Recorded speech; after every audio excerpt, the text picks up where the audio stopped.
We all know Justin Fields is the most important Chicago Bears player in 2022, but a lot is riding on how some of the other key figures will perform this season.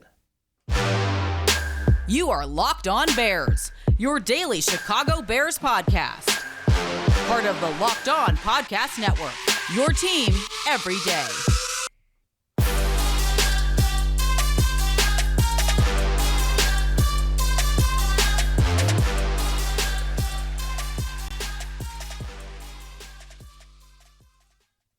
This is Locked On Bears, and I'm your host, Lorin Cox.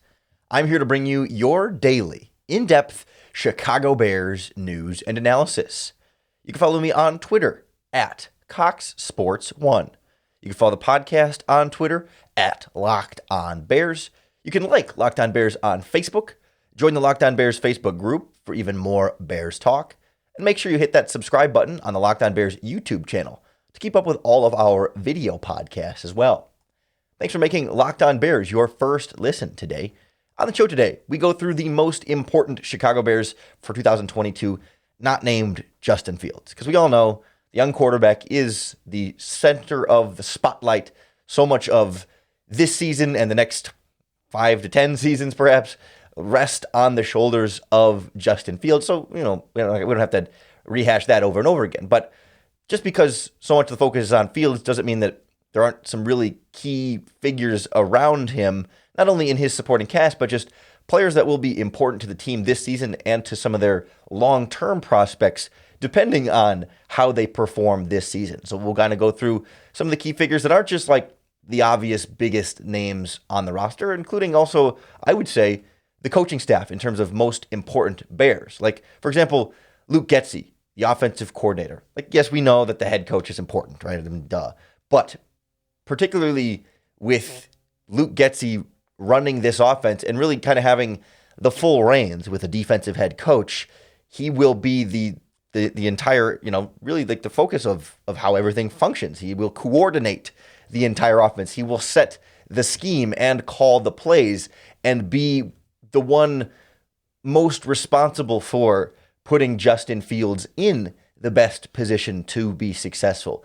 And we've looked back at the Matt Nagy era and think about all the different ways that perhaps scheme and play calling weren't always there to best support not only the quarterbacks in general, but specifically then Justin Fields this past season, and how Getsy can structure more of a real system that will put more of an emphasis on running the ball the way that they've said in order to make Justin Fields just not have to throw the ball as often, or more importantly, like not have to throw the ball in such difficult down and distance situations, to not always be behind the sticks. And if they can consistently run the ball, to kind of take so much of that impetus away from Fields and not ask him to be, a hero all the time, but make it easier for him. And then when he does have to be the hero, he can still do that and have those opportunities to do so, but not have to ask him to do it all the time, and not run curl routes on 3rd and long and throwing intentionally short of the first down marker in some of those situations,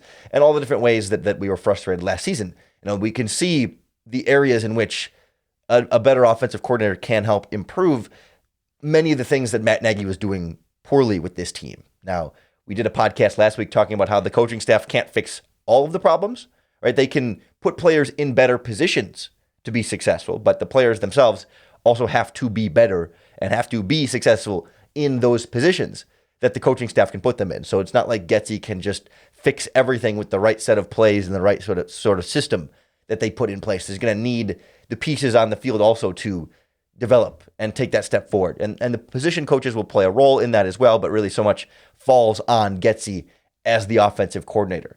I also think on the other side of the ball, yes, Alan Williams, the defensive coordinator, will have a lot of autonomy over this defense, but I think so much of that importance is going to be the coach on the field with Roquan Smith. And he's sort of the most obvious of the names that we're going to get to today. I'd like to try and more generally avoid the big clear ones, but he is leading this defense from the middle. He's going to be the guy who's helping make sure that the play call has been communicated properly to everyone on the field, making sure everyone is in the right place, and then just operating from the position on the football field that is going to put him the closest to the ball statistically on every single play, right? When you're operating from the middle, as opposed to like a cornerback who on one half of the field, the ball's going to be going elsewhere sometimes, and he's just not going to be around the ball. Or, defensive linemen, when the ball's in the air, they're not going to be back at the ball. Or safeties, when it's a running play, aren't always going to be up at the ball, right? The middle linebacker, and really all the linebackers, but especially Roquan Smith in this defense, is the one who will be closest to the ball at all times, and is being asked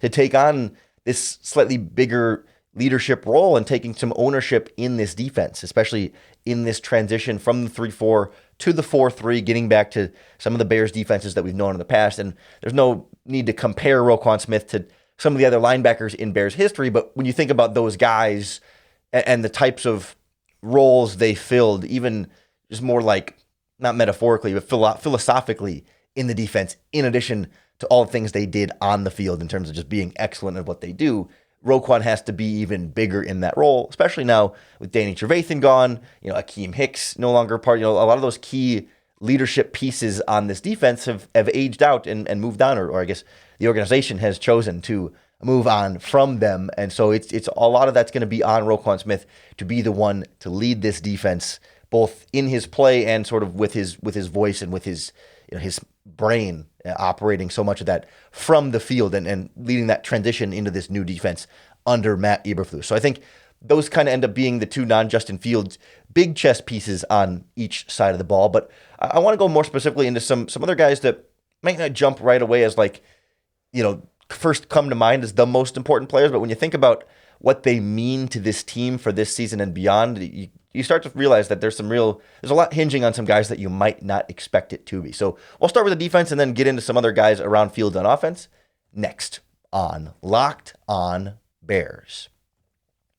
This episode of Locked On Bears is brought to you by our friends at rockauto.com. They're an online auto parts dealer that have been serving customers for over 20 years. They've got everything you could possibly need for your vehicle, from the difficult stuff that you need a mechanic to do versus the easy stuff that we can do, like new carpet, motor oil, headlights, taillights, things we can change on our own, and so much more. You just enter in your car's make and model, and it brings up this massive list of all the different parts available for your vehicle. And then you can sort between the brands, specifications, and prices that you prefer. Those prices are particularly important because a lot of the chain part stores in your town, they'll have a separate price tier where they'll do special deals for mechanics, and then they'll charge do-it-yourselfers like us more. But rockauto.com's prices are the same low price for everybody. So don't spend up to twice as much for the same part somewhere else. Head on over to rockauto.com today and see all the parts available for your car or truck. When you check out, fill out the box that says, "How did you hear about us?" and write in the words "Locked On." That way they know we sent you. Amazing selection, reliably low prices, all the parts your car will ever need. rockauto.com. The Chicago Bears are going to need some big steps from some key parts on their defensive line. And I think that's where I want to start with really the most important Bears of 2022, not named Justin Fields. And I guess up to this point, not named Roquan Smith or Luke Getsy. Because we talked on, Monday's podcast about about the pieces around Fields and how this defensive line might be more of a concern on paper right now than we're fully acknowledging at this point, because we're so focused on wide receiver and offensive line, and that especially if Robert Quinn ends up being traded as is sort of expected, dare I say, at this point, that's going to put a lot of onus on Trevis Gibson to step up and be the team's lead pass rusher. And I think there's a lot of importance in that then, not only this season, but I think it'll also shape then a lot of what they then do upcoming offseason on how they shape this defensive line. Because especially if Robert Quinn is gone, even if he's not, they will still need Trevis Gibson to step up and be that number 2 pass rusher and really be that balance, that somebody else, that if Robert Quinn is doing Robert Quinn things, he's going to get the Khalil Mack attention. So then someone else needs to be, maybe not Khalil Mack level attention, right? But he's going to get that number 1 pass rusher attention of a lot of double teams, a lot of chips from running backs and tight ends. And so they're going to need someone else to be able to get home. And especially then if Robert Quinn is not here, then you've got Trevis Gibson is your career sack leader in terms of a single season on this team with what he had 7 last season. They're going to need more of that, especially if Quinn's gone. He needs to step up and be, maybe a 10-sack guy, a double-digit sack type pass rusher, and that's going to be really important to, this defense being able to get pressure on the opposing quarterback and then force the quarterback to get rid of the ball more quickly, because if the quarterback has all day, he's going to be able to find players open in coverage. If coverage can't just hold up for 4 or 5 seconds, it's not realistic to expect that, which is why you need pass rush. And we don't need to sell you on why pass rush is important. But if Gibson is or isn't able to step up into this role this season, with or without Robert Quinn, will shape then what they do at the pass rusher position next offseason. They're looking to see if Gibson can be like that starting number one type pass rush type player, or is he going to have to be more of a complementary guy, and then you have to go out and really invest in pass rushers. I mean, same is true with Al-Qadim Muhammad and the other edge guys, but Gibson is like the young ascending guy that everyone is looking to see what kind of step can he take forward this season, as they especially may need him even more if Robert Quinn is unable to, or is not a part of this team as a result. I think it places then a very similar level of importance on Justin Jones, the defensive tackle. Another one of these, I think, really important Bears this season that I don't know that we're fully grasping the level of importance. We heard this offseason Alan Williams and Matt Eberflus talk about the importance of that 3-technique pass rushing defensive tackle position in this defense, and how clearly they wanted to make it a priority with Larry Ogunjobi financially. Obviously, health-wise then didn't play out there properly, and Justin Jones was sort of plan B, but they're going to need that interior pass rush threat for a lot of the same reasons that we talk about with Travis Gibson. Whether Robert Quinn is there or not, you can do a lot from the edge, and a lot of pressure does end up coming from the edge, but the closest path to the quarterback is up the middle, and it can often be more disruptive. All of the things equal, it's more disruptive to the quarterback if the pressure is coming right into his face, as opposed to from one side where he can, yes, there's always ways to move around, but if you can't, quarterbacks want to step up in the pocket, and if you collapse the pocket vertically, it tends to make them a little bit more uncomfortable than pass rush that's coming from the edge. And so Justin Jones is going to be asked to be that key pass rushing position in this defensive line. I just think back to recent seasons when there were so many times when, yes, Mack and Quinn are the ones consistently getting to the pressure around the edge and getting after the quarterback, but those plays when, especially Akeem Hicks, could get that pressure right up the middle, it just felt like there was that extra something that gets added on top. And I think it's even more important then with Justin Jones when you don't have Quinn and Mack, but also when it's in this scheme and he is the interior pass rusher under contract right now. There's really a lot riding on him. He doesn't have a ton of career production, and I think they want to see, can he be that true long-term piece on that interior defensive tackle spot at that 3 technique, or are they going to need to find their Larry Ogunjobi again next season because Justin Jones just isn't able to truly be the guy and maybe more of a rotational guy on that defensive line. The last defensive player that I think we have to throw in here is a little bit more of an obvious one, but I think it's important to make sure we understand that what's at stake for Eddie Jackson this season as well, given how significant his contract is. He is one of the Bears' highest paid players this season, second only to Robert Quinn in terms of cap hit this year. And if Robert Quinn is traded, Eddie Jackson will be the Bears' highest paid player this season. And so he needs to play like the Bears' highest paid player if he's going to stick around, and be a part of the long-term future here, right? The Bears have shown this offseason that they're not necessarily tied to any of the prominent figures of the previous regime. And it helps that, Eddie Jackson's still, I think, 29, so he's not older the way Akeem Hicks and Danny Trevathan and company were, but still, when you look ahead to next season, they could save about $8 million by releasing Eddie Jackson if he doesn't have the type of season that they want him to. He hasn't had an interception in the last 2 seasons, and obviously there have been some other factors as far as how the defense has been around him, but there's not always going to be a great defense around him here. And we're wondering if perhaps this scheme can be a little bit better. The Sean Desai return to the Fangio stuff didn't unlock Eddie Jackson fully the way we would have wanted it to. He wasn't terrible by any means, but just has not gotten back to 2018 Eddie Jackson. And we don't know if he can get back to 2018 Eddie Jackson, but he's sort of getting paid like 2018 Eddie Jackson. And that's what makes this complicated. They've got a good young running mate for him now in Jaquan Brisker. They've gotten some better pieces at the cornerback spots, but some questions on the pass rush, which might make then Eddie Jackson's job more difficult. We'll see. But that's why I think this season in particular, like Jackson is always important to the success of the defense, but I think this season will be a big determinant in whether he's truly a part of the long term here, or I just think he has a lot to prove, or has to prove himself somewhat to the coaching staff as really being the guy that they want to pay $17 million to next season as the highest paid player on this Chicago Bears defense. So I think a lot rests on those guys for this season and beyond, and a lot rests on a few of the supporting cast pieces around Justin Fields, not only for Justin Fields this season, but also for whether or not these are going to be, the long-term foundational pieces of the offense as well. We'll look at a couple of weapons and an offensive lineman or two next on Locked On Bears. Our friends at BetOnline.net are going to be the number one source for all of your betting needs and sports information. All the latest developments, league reviews, and news, including Major League Baseball season well in the thick of things, and looking ahead to the upcoming football season. Certainly basketball offseason odds are going to be here for free agency. We just had the draft, and futures odds for that are coming as well. So any of the sports wagering information, live betting, esports, and scores, betonline.net is going to be the place for you. You can bet early odds on Bears win total over under 6.5. Bears are also fairly long shots at this point to make the playoffs, but you can lay some money down and potentially prove the odds makers wrong if you believe in this Bears team. Plus, they've got MMA, boxing, golf, soccer, tennis, you name it. BetOnline is the place to go. Head to the website today or use your mobile device to learn more about the trends and action you need to know. BetOnline, where the game starts.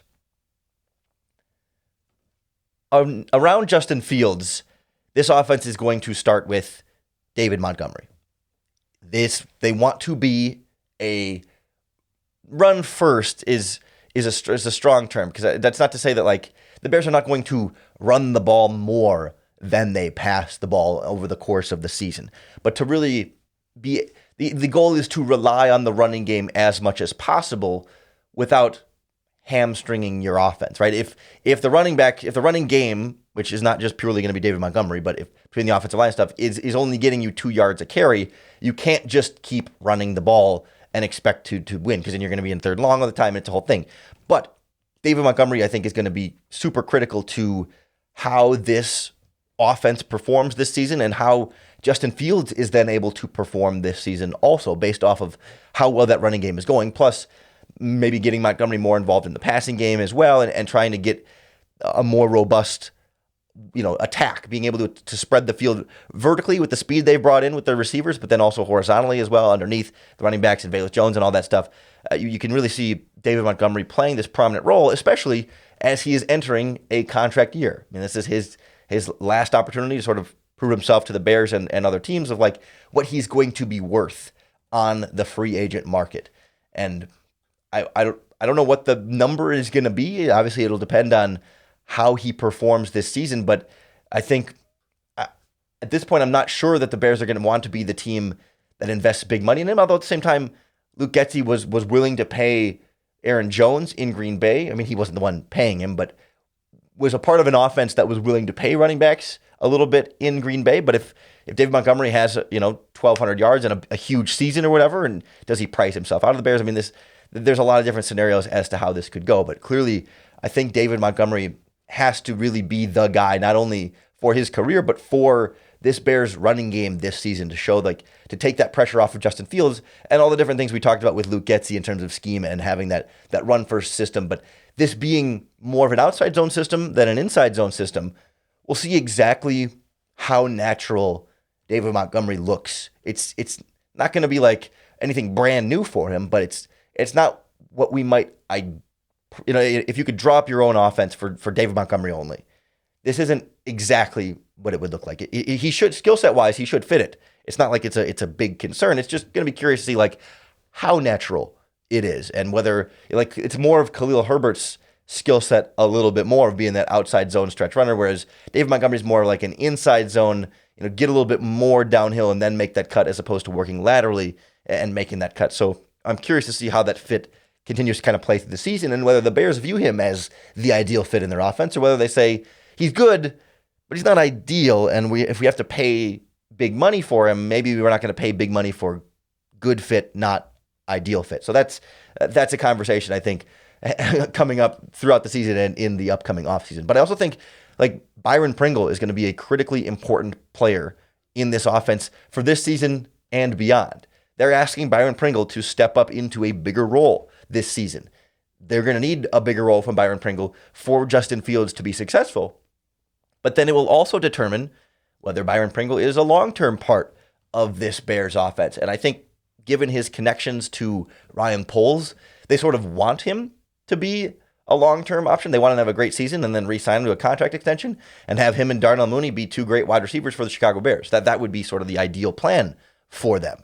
There's a reason they only gave him a one-year deal, a lucrative one-year deal, but a one-year deal nonetheless, because they want to see him do it in this bigger role. So it's both really important to Fields to have Pringle play well this season to help the quarterback have effective weapons to move the ball, but it's also really important for then, okay, if Pringle plays well, maybe then you feel good about Mooney and Pringle as longer-term pieces, and maybe you don't then have to spend as much at wide receiver next season. Or if Pringle struggles, then it's like just Mooney, and depending on what else happens, maybe then you have to spend more or invest more or use an earlier draft pick at wide receiver because you just don't have what else you want to rely on next to Darnell Mooney at wide receiver. So there's a lot riding on how Byron Pringle performs this season.